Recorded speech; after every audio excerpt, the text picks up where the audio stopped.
Welcome students, শুরু করবো আজকে দশম শ্রেণীর কোষে দেখি 4 চ্যাপ্টারের নাম হচ্ছে আয়তঘন। তো চ্যাপ্টার শুরু করার আগে আমরা আয়তঘন সম্বন্ধে আগে জানব। দেখো, যে কোনো অঙ্ক করার আগে প্রথমে তার ডিটেলস অর্থাৎ আসলে সেটা কি সেটা আমাদেরকে জানা অবশ্যই জরুরি। এবার আমাদের হয় কি যে প্রথমেই শুরু করে চ্যাপ্টার বই খুললাম, চ্যাপ্টার শুরু করলাম, চ্যাপ্টার থেকে সূত্র দেখলাম, অঙ্ক শুরু করে দিলাম। কিন্তু না, সূত্র তো দেখতে হবেই, তার সঙ্গে সঙ্গে বুঝতে হবে যে আসলে বলতে কি চাইছে। এবার দেখো, এই যে চ্যাপ্টারটা, এটা হচ্ছে একটা পরিমিতির চ্যাপ্টার দশম শ্রেণীর। তো এখানে খুব বেশি কিছু থাকে না, গুণে কয়েকটা জিনিস। আয়তঘনর সমগ্র তলের ক্ষেত্রফল, আয়তঘনের আয়তন, আয়তঘনের কর্ণের দৈর্ঘ্য, এর মধ্যেই ঘোরাফেরা করবে। আর এর সঙ্গে যুক্ত আছে ঘনক। এবার আয়তঘন আর ঘনকের মধ্যে ডিফারেন্স আছে অবশ্যই। ঘনকটা কি? আয়তঘনের ওখানে দৈর্ঘ্য প্রস্থ উচ্চতা থাকে, এখানে ঘনকের দৈর্ঘ্য প্রস্থ উচ্চতা তো থাকেই, কিন্তু এখানে সবকটা বাহুর দৈর্ঘ্য কিন্তু সমান থাকে, তার জন্য এটাকে ঘনক বলা হয়। আমি এগুলো পাট পাট করে অবশ্যই বলবো। তো প্রথমে আমরা আয়তঘন এর সূত্র আলোচনা করার আগে আয়তঘনটা কি সেটা বলি। বাস্তব কিছু উদাহরণ আয়তঘন, যেমন মনে করো একটা পেন্সিলের বক্স। এবার পেন্সিলের বক্স এবার কোনাগুলো কিন্তু একটু ঘোরানো থাকে, ওরকম না, একদম পুরো 4 কোণার মতো করে তোমরা যদি মনে করো, বা সাধারণ কথায় যে কোনো কভার, হয়তো বিস্কুটের একটা কভার, হয়তো বা বইয়ের একটা কভার, বা ঘড়ির একটা কভার। তো ওই যে কভারগুলো দেখো, 3টে দৈর্ঘ্য আছে, একটা দৈর্ঘ্য, একটা প্রস্থ, একটা উচ্চতা। এবার ঘটনা হচ্ছে যে দৈর্ঘ্য প্রস্থ উচ্চতা বলছি ঠিকই, যে সব ক্ষেত্রে যে এবার দৈর্ঘ্য একরকম হবে, প্রস্থ একরকম, উচ্চতা একরকম, কিন্তু দেখা গেলো দৈর্ঘ্য প্রস্থ কোনো সময় হয়তো একও হয়ে যেতে পারে, দেখা গেলো উচ্চতা আলাদা, তখন কিন্তু ওটা আয়তঘনতেই আসবে সূত্রটা। শুধুমাত্র যদি 3টা বাহু যদি সমান হয় তখনই শুধু ঘনকের সূত্রটা আসবে। তো আমরা একটা একটা করে আগে জানবো।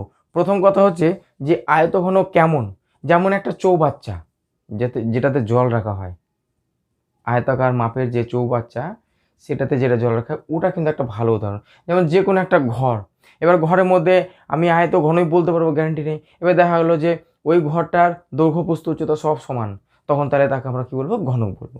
এখন আবার দেখা যাক যে আমরা প্রথম কোশ্চেন লিখেছি, কিন্তু প্রথম কোশ্চেন আলোচনা করার আগে আমরা 2-4টা উদাহরণ আগে দেখে নেব যে আসলে আয়তঘনতে কী কী আছে। তো প্রথম আমরা ছবিটা আঁকবো। দেখো, ছবিটা আঁকারও একটু নিয়ম আছে। এবার যদি এই ছবিটায় যদি যদি যদি একবারে আঁকতে যাবে একটু মানে কঠিন হবে। তো দেখো আমি কি করে আঁকছি। প্রথমে আমরা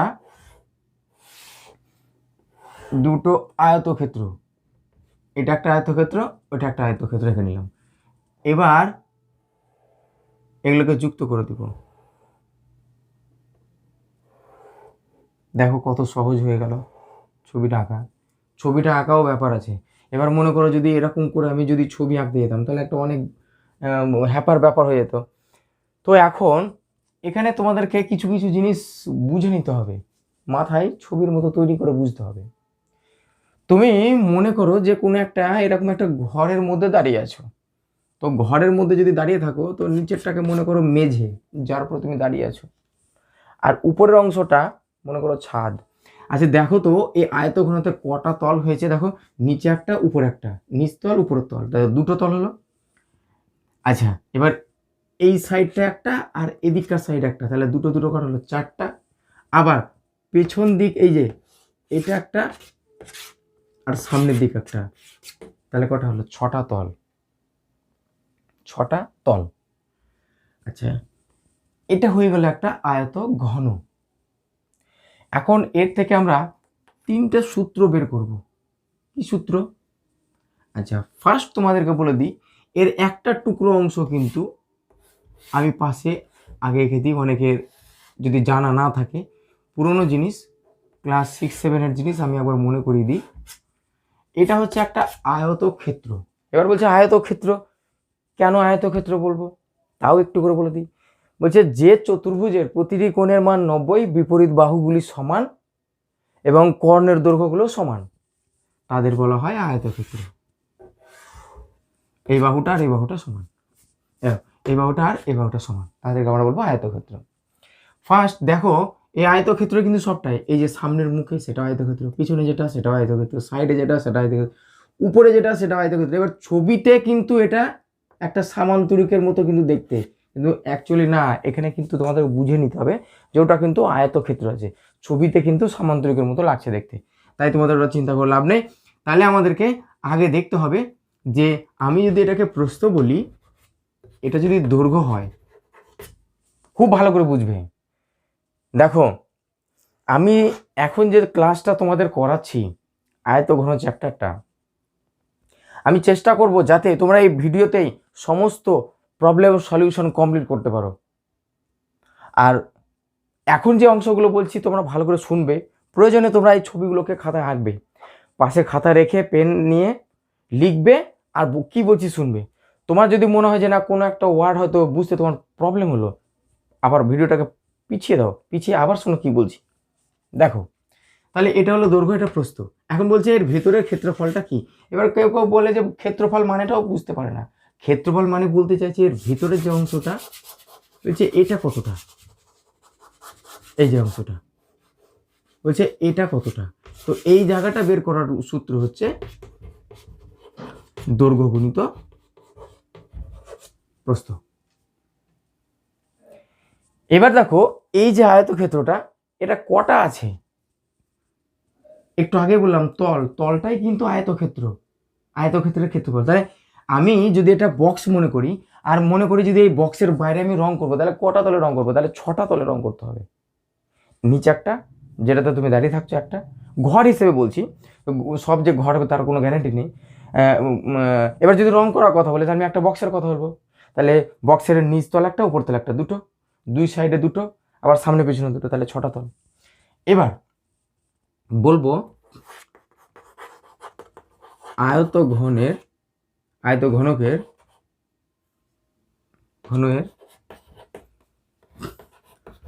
সমগ্র তলের ক্ষেত্রফল। আচ্ছা, আয়তঘন সমগ্র তলের ক্ষেত্রফল। এখন দেখো তো, আমি সামনের তলের কথা বলছি, আমি আগে লিখে দিই যে এটা হচ্ছে দৈর্ঘ্য, এটা প্রস্থ, আর এটা হচ্ছে উচ্চতা। এটা এখন যদি আমি নিচের এই যে এই তলটা কিন্তু সমান, তাহলে একটা বের করব আর 2 দিয়ে গুণ করে দিব, তাহলে দুটো তলের ক্ষেত্রফল বেরোলো।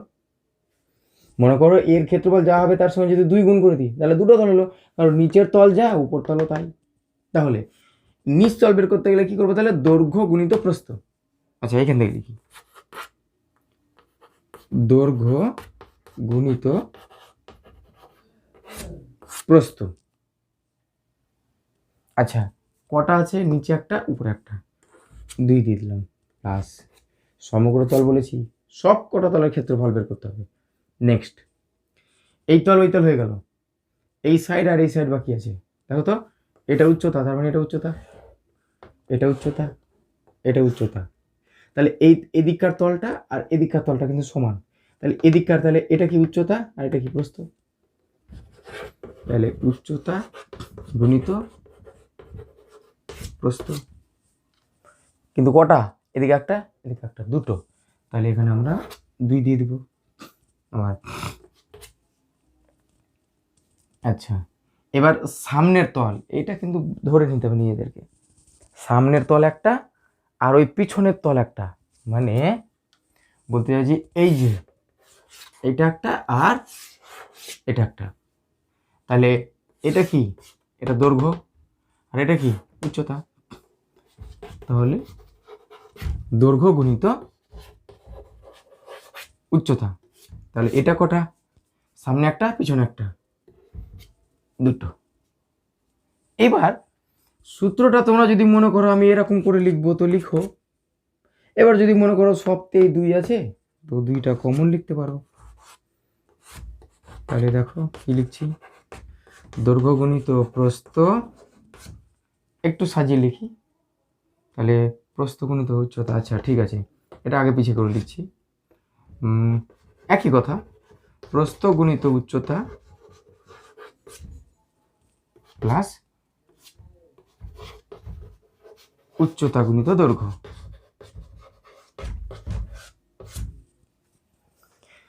তাহলে আমাদের যদি দৈর্ঘ্য প্রস্থ উচ্চতা দেওয়া থাকে আর যদি সমগ্রতলের ক্ষেত্রফল বের করতে পারে তাহলে আমরা খুব সহজে বের করতে পারবো, তাহলে আমাদের কোনো সমস্যা হবে না। আচ্ছা, একটা সূত্র হলো, দেখো আমি এত ডিটেলসে কেন বুঝাচ্ছি, এত ডিটেলসে দেখো এইটাই যদি ক্লিয়ার বুঝতে পারো যে কোনো অঙ্ক পড়লেই বুঝতে পারবে যে কি বের করতে দিয়েছে। ভিডিও অনেক বড় হয়ে যেতে পারে কিন্তু কিছু করার তো নেই, আমার ধারণা তোমাদেরকে একদম সঠিকভাবে বুঝিয়ে দেওয়া, কারণ এটা যে অনলাইন ক্লাস এটা তোমাকে মাথায় রাখতে হবে। যেমন করে হোক তোমাদেরকে অঙ্ক শিখতেই হবে। কেন শিখবে না, কেন পারবে না, ভয় করার কি আছে, মানুষে তো করছে, ভয় করার কি আছে। দেখো আগে ভয় পেয়ে লাভ আছে, দেখো না আমি যে কথাগুলো বললাম তাতে কোনো অসুবিধা থাকার কথাই না। আচ্ছা তাহলে এই যে ব্যাপারটা, তাহলে আমরা একটা সূত্র কমপ্লিট করলাম। এরপর আমরা চলে যাব 2 নম্বর সূত্রতে। 2 নম্বর সূত্রতে কি বলছে, আয়তন। এবার আয়তন মানেটা কি, আমি তো বলে দিলাম আয়তঘনের একটা আয়তঘনককে রং করব, বাইরে রং করব, তার সূত্র হচ্ছে এইটা। এখন বলছি একটা চৌবাচ্চাকে বলছি, একটা চৌবাচ্চা তো আয়তঘনই, তো বলছি ওই চৌবাচ্চার ভিতরে কতটা জল রাখা যাবে, কোনো কিছু রাখা যাবে মানে হচ্ছে আয়তন। এবার যদি আমি একটা ফাঁকা মেঝের উপরে জল রাখতে যাই তো জলটাকে রাখা যাবে, গড়ে গড়ে চলে যাবে। কিন্তু যদি আমাকে কোনো একটা জায়গাতে বদ্ধ করে রাখতে হয় কোনো একটা জায়গাতে, তাহলে তার একটা আকার থাকবে, যেমন তার মধ্যে চৌবাচ্চা একটা আকার। আমি বলছি না যে চৌবাচ্চাতেই শুধু রাখা যায়, গোলকের মধ্যে রাখা যাবে, তারও ভেতরে জায়গা আছে, ঘনকের মধ্যে রাখা যাবে, তারও জায়গা আছে। তো আমরা এখন আয়তঘনের কথা আলোচনা করছি। তাহলে আয়তঘনের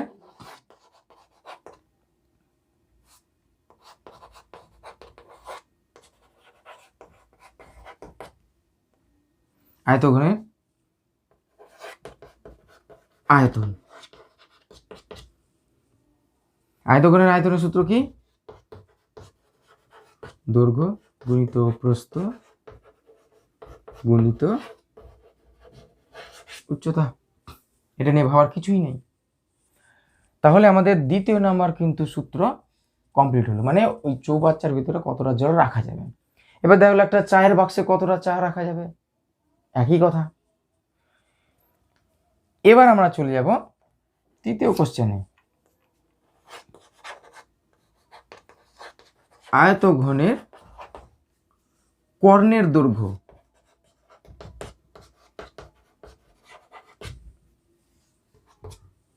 কর্ণের দৈর্ঘ্য √ দৈর্ঘ্য স্কোয়ার প্লাস প্রস্থ স্কোয়ার প্লাস উচ্চতা স্কোয়ার। এখন আয়তঘনের কর্ণের দৈর্ঘ্য আমি এটা লিখে দিলাম, কিন্তু মানে কিছুই বুঝলাম না। ওয়েট, আমরা এই মানেটা বুঝবো। এবার শুধু লিখে দিলেই হবে, এগুলোর কারণ তো আছে, যেমন এগুলোর কারণ ছিল, এটারও কারণ আছে। দেখো কি করে হয়। আচ্ছা, আমাদের ছবি কিন্তু গুরুত্বপূর্ণ, ছবি না হলে হবে না। সবসময় পরিমিতির চ্যাপ্টারে সবসময় মাথায় রাখবে যে ছবি কিন্তু খুব গুরুত্বপূর্ণ। আচ্ছা, আমরা এখন কি বের করব, কর্ণের দৈর্ঘ্য বের করব। ফার্স্ট আমি আলাদা করে একটা আয়তঘনের ছবি, আয়তক্ষেত্রের ছবি আঁকলাম। এখন আয়তক্ষেত্রের আমি কর্ণের দৈর্ঘ্যের সূত্র, কর্ণের দৈর্ঘ্যের আমি ফর্মুলাটা লিখব। কি করব দেখো তো, আমরা কি বলেছিলাম, আমরা বলেছিলাম যে একটা আয়তক্ষেত্রের প্রতিটা কোণের মান হয় 90। আচ্ছা, একটা আয়তক্ষেত্রের প্রতিটা কোণের 90 মান হয় ঠিকই, তো তার কর্ণ যদি একটা টেনে দিই তাহলে ওই আয়তক্ষেত্রটা কিন্তু দুটো ত্রিভুজে ভাগ হয়।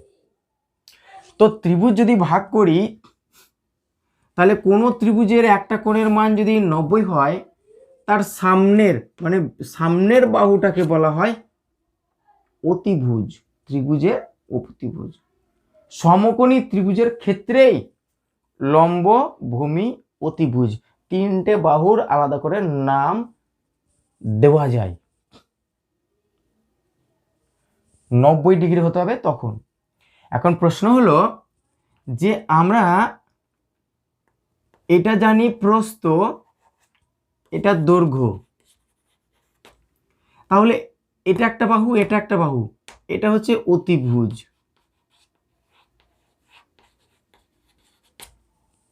তো আমরা মনে করো এই দুটো বাহু জানি, তাহলে এই বাহুর দৈর্ঘ্যটা বের করব কি করে? খুব ধ্যান দিয়ে বুঝো, একটু সময় নাও। তুমি চ্যাপ্টার ধরে অঙ্ক করতে থাকছো, অঙ্ক করছো, কিছুক্ষণের মধ্যে শেষ। এবার তুমি একটা জিনিস যদি পুরোপুরি সুন্দরভাবে পয়েন্ট টু পয়েন্ট যদি তুমি বুঝে মাথায় যদি ঢুকিয়ে রাখতে পারো, যে কোনো ম্যাথ নামাতে পারবে। আমার উদ্দেশ্য কিন্তু তাই যে আমার বুঝার ক্ষেত্রে সময় লাগুক, কিন্তু পরবর্তীতে যেন আমরা ম্যাথগুলো দেখলে বুঝতে পারি যে আমার ম্যাথে কি বলতে চেয়েছে আর কি উত্তর চেয়েছে। ভয় করে লাভ নেই। আগেই দেখালো অঙ্ক দেখে আগে বলছি পারবো না, আগে পারবো না বললে হবে না। সব কিছু মানুষে করছে, সব। আমাদের এই ছাত্রছাত্রীরা যারা আছে তারা কিন্তু সবসময় অঙ্কটাকে ভয় করে করে নিজের মাথাতে একটা বোঝার মতো চাপিয়ে রেখেছে। সে যত বেশি ভয় করবে সে কিন্তু তার থেকে তত বেশি দূরে সরবে। আর অবাক হওয়ার কিছু নাই, পরীক্ষা কিন্তু তোমাকেই দিতে হবে, পরীক্ষা তোমাকেই দিতে হবে, আর কেউ দিবে না তো। তাই মাথায় রাখতে হবে যে আমি যদি ভালো করে সময় দিয়ে যদি ভালো করে বুঝতে পারি, তাহলে আমার অজানা অঙ্ক, আমি অত কোনো অঙ্ক জানি না, কিন্তু নিয়মটা জানা থাকলে আমি অবশ্যই করতে পারবো। এবার আমরা আলোচনা করব যে অতিভুজটা বের করব কি করে। অতিভুজ বের করব, দেখো আমরা এখানকার 1 নম্বর 2 নম্বর সূত্রটা মুছে দিব।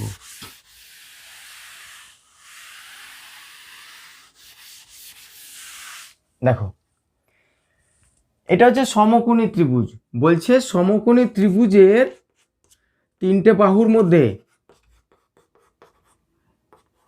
একটা সূত্রের সম্পর্ক আছে, সেটা হচ্ছে পিথাগোরাসের সূত্র। এটা ক্লাস 10-এ একটা উপপাদ্য আছে। কি বলছে যে অতিভুজ স্কোয়ার প্লাস অতিভুজ স্কোয়ার সমান লম্ব স্কোয়ার প্লাস ভূমি স্কোয়ার। এটা হচ্ছে মেন সূত্র। এখন তুমি যেটা চাইবে সেটা পাবে। তুমি যদি বলো যে আমি লম্ব চাই, তাহলে ভূমিকে মাইনাস করে দিকে নিয়ে চলে এসো। যদি অতিভুজ চাই তাহলে অলরেডি করাই আছে। তুমি যদি বলো আমার ভূমি চাই, তাহলে লম্ব দিকে নিয়ে এসো।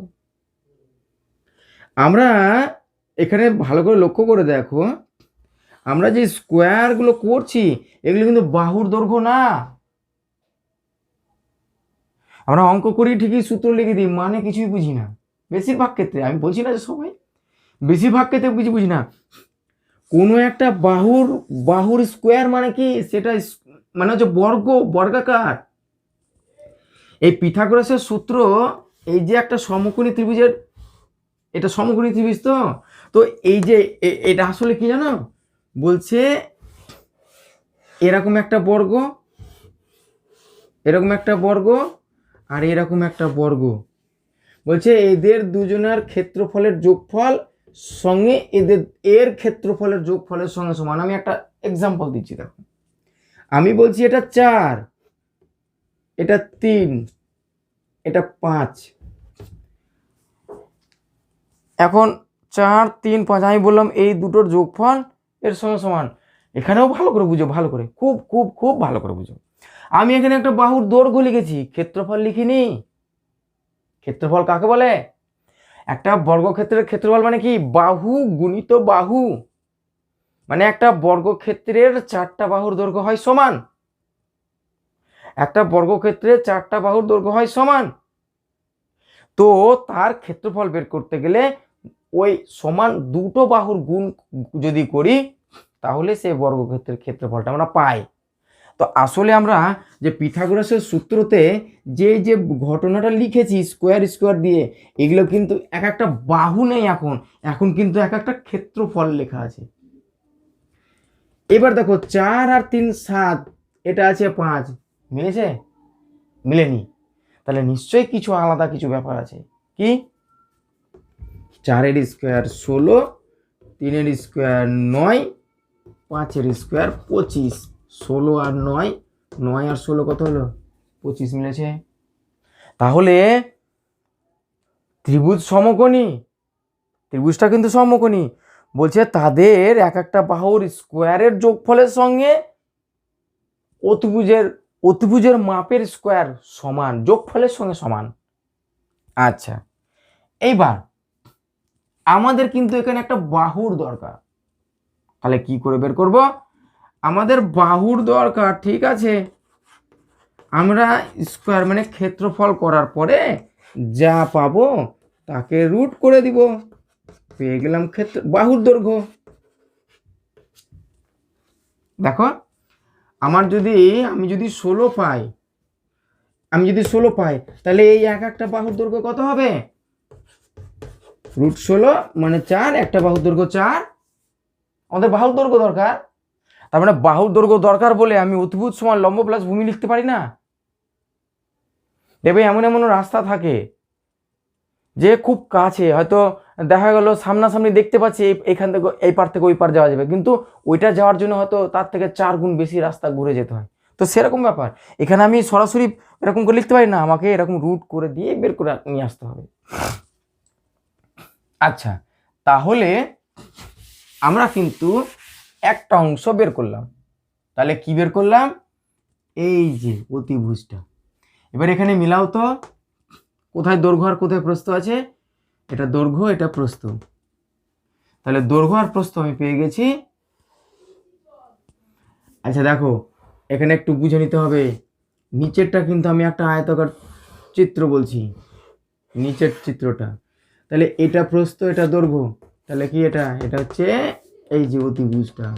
তাহলে এর সূত্রটা, এই যে এইটুকুটা বের করছি, এই মাপটা কত? এর দৈর্ঘ্যটা ভালো করে বুঝো, এটা দৈর্ঘ্য, এটা প্রস্থ। তাহলে এর দৈর্ঘ্যটা আমি কি করে বের করব? এই যে দেখো, এটাই হচ্ছে এইটা, এই যে এই দৈর্ঘ্যটাই কিন্তু এই অতিভুজটা। তাহলে অতিভুজটা কোনটা? ও আমি এখানে একটু ভুল করেছি, এখানে স্কোয়ারটা হবে না যেহেতু রুট দিয়েছি। তাহলে দেখো, তাহলে আমি এইটা মানে এটা লিখতে পারি, এই যে দেখো, এই যেটা, তাহলে এই যে আমরা এটার দৈর্ঘ্য পেলাম। এখন আমরা বলেছি আয়তঘনের কর্ণের দৈর্ঘ্য, এটা আমরা শুধু নিচের একটা ভূমির কর্ণের দৈর্ঘ্য পেলাম, ওটা চাইনি। একটা একটা প্রশ্ন করছি আমি, তোমরা বুঝো ভালো করে। মনে করো তোমরা কোনো একটা ঘরে বসে আছো, যদি তোমাকে বলা যায় ওই ঘরের সব থেকে বড় দৈর্ঘ্যের কোনো একটা, হয়তো পাটকাঠি হোক, কোনো বাতা হোক, বা কোনো বাঁশ হোক, যদি রাখার ব্যাপার থাকে, তাহলে তুমি কত দৈর্ঘ্যের রাখতে পারবে? দেখো, এই কোণা থেকে এটাই সব থেকে বড় দৈর্ঘ্য হবে। দেখো, এই বরাবর যদি রাখতে চাও তাহলে এরকম যাবে, যদি এই বরাবর রাখতে চাও তাহলে এই হয়ে যাবে। পিকচার, ছবিটা কিন্তু একদম সোজা হচ্ছে না, তোমরা একটু বুঝে নিবে। দেখো, এটা ছবির জন্য ছোট বড় লাগছে, কিন্তু অ্যাকচুয়াল তা না, সমান সমান হবে। মানে এখান নিচ কর্ণ থেকে উপর কর্ণ, নিচ কর্ণ থেকে উপর কর্ণ, ওটাই হবে সব থেকে বড় দৈর্ঘ্য। আমরা নিচেরটা পেলাম, দেখো এটা পেলাম, এখন বের করলাম, এটা জানি এটা কি, এটা হচ্ছে লম্ব, কিন্তু এবার এটা বের করব, এটাই হচ্ছে আয়তঘনের কর্ণের দৈর্ঘ্য। আমরা এখন বের করলাম আয়তক্ষেত্রের কর্ণের দৈর্ঘ্য। এটা হচ্ছে সমতল, এটা একটা সমতলের আমরা ক্ষেত্রে বের করলাম। এবার দেখো কি করছি, তাহলে এটার দৈর্ঘ্য কি পেলাম, লম্ব স্কয়ার প্লাস ভূমি স্কয়ার। বেশ, আবার দেখো তো এই যে এই রেখাটা আর এই রেখাটা, এখানেও তো 90 ডিগ্রি তৈরি হবে। তাহলে এটা যদি 90 তৈরি হয়, এটা লম্ব আর এটা হচ্ছে √ওভার লম্ব স্কয়ার প্লাস ভূমি স্কয়ার, তাহলে নিশ্চয়ই এই কোণটার সামনের দৈর্ঘ্যটা কি, এটা তাহলে অতিভুজ, এটা অতিভুজ। তাহলে আমরা কিন্তু এবার রেখা টেনে দিচ্ছি মোটা করে, এটা জানি এটা বের করব।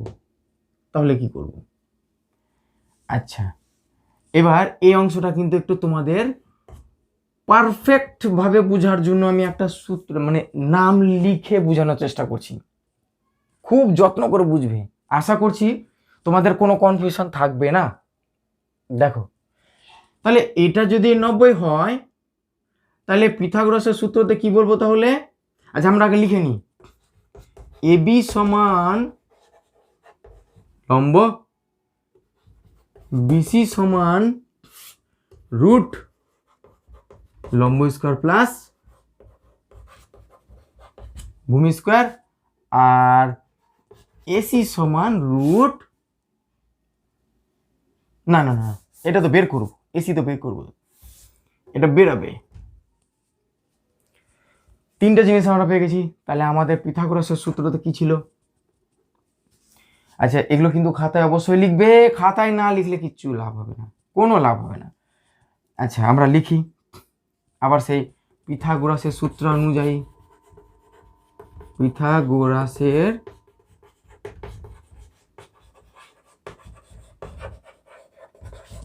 সূত্র অনুযায়ী কি, লম্ব স্কয়ার, আচ্ছা আমরা বের কি করব, এসি মানে অতিভুজ, অতিভুজ এখানে এসি, তাহলে সম্পূর্ণ লিখি ভালো করে, অতিভুজ স্কয়ার সমান লম্ব স্কয়ার প্লাস ভূমি স্কয়ার। বেশ, অতিভুজটা কি ছিল, অতিভুজ ছিল এসি, এসি স্কয়ার, লম্ব কি ছিল, লম্ব ছিল এবি, ভূমি কি ছিল বিসি।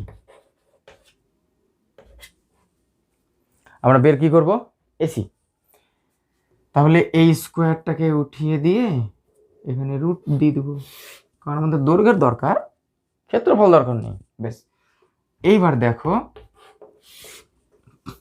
এবি, এবি মানে কি, লম্ব স্কোয়ার প্লাস বিসি মানে কি, এটা পুরোটাই লিখবো লম্ব স্কোয়ার প্লাস ভূমি স্কোয়ার। আচ্ছা লম্ব স্কোয়ার প্লাস ভূমি স্কোয়ার, তাহলে আমরা কি বের করব, অতিভুজ। তাহলে লম্ব মানে কি এখানে এবি, তাহলে এবি স্কোয়ার লম্ব বিসি, বিসি স্কোয়ার কি, তাহলে লম্ব স্কোয়ার প্লাস ভূমি স্কোয়ার। দেখো তাহলে এবি স্কোয়ার মানে কি, তাহলে এবি মানে হচ্ছে লম্ব, লম্ব স্কোয়ার, আবার বিসি স্কোয়ার মানে কি, বিসি, বিসি মানে হচ্ছে এই পুরোটা, লিখে দিলাম। এখন আমরা লাস্ট লাইন লিখব লম্ব স্কোয়ার প্লাস, দেখো লম্ব স্কোয়ার প্লাস ভূমি স্কোয়ার। এখন প্রশ্ন হলো এখানেও লম্ব এখানেও লম্ব, এখানে গুলিয়ে দিলে হবে না, এই যে এখানকার লম্ব স্কোয়ার প্লাস ভূমি স্কোয়ারটা এখানে মিলাও, এখানে লম্ব কোনটা ছিল, এই যে এটা প্রস্থটা, এই যে এটা লম্ব, এটা লম্ব, এটা ভূমি, তাহলে এটা কি হবে, তাহলে এখানে হয়ে যাবে এটা রুট লম্ব স্কোয়ার প্লাস লম্ব না, আচ্ছা এটা পরে লিখছি, লম্ব লিখবো না, আর এখানকার লম্ব মানে কি ছিল, প্রস্থ, তাহলে প্রস্থ স্কোয়ার, আর ভূমি মানে কি ছিল, দৈর্ঘ্য, আর এখন যেটা লম্ব নিয়েছি এই যে এটা আসলে কি ছিল, উচ্চতা। তাহলে দেখো আমরা যে সূত্রটা লিখেছিলাম, এখানে মুছে গেল, আমরা যে সূত্রটা লিখেছিলাম এই সূত্রটা, সেই সূত্রটা আমরা ফেরত পেলাম। তাহলে আমাদের 3টে সূত্রের আলোচনা হলো কমপ্লিট। এখানে কিন্তু গন্ডগোল করবে না। দেখো আমি কিন্তু মিলিয়ে বলে দিলাম, আমি আর একবার রিপিট করছি। দেখো আমরা যখন এটা করি, এটা লম্ব করেছিলাম, প্রস্থটাকে কি ধরেছিলাম? লম্ব। এটা দৈর্ঘ্য, তাহলে ভূমি যেটা সেটাকে কি করে ধরেছিলাম? ভূমির জায়গায় দৈর্ঘ্য, দৈর্ঘ্য স্কোয়ার, এখানে স্কোয়ার লিখতে হবে। আচ্ছা, তারপরে কি এখানে দেখো উচ্চতা। আচ্ছা, এই লম্বটা প্রথম লম্ব, এই যে লম্ব রুটের ভিতরে লম্ব স্কোয়ার পর ভূমি স্কোয়ার, এই লম্বটা কি ছিল?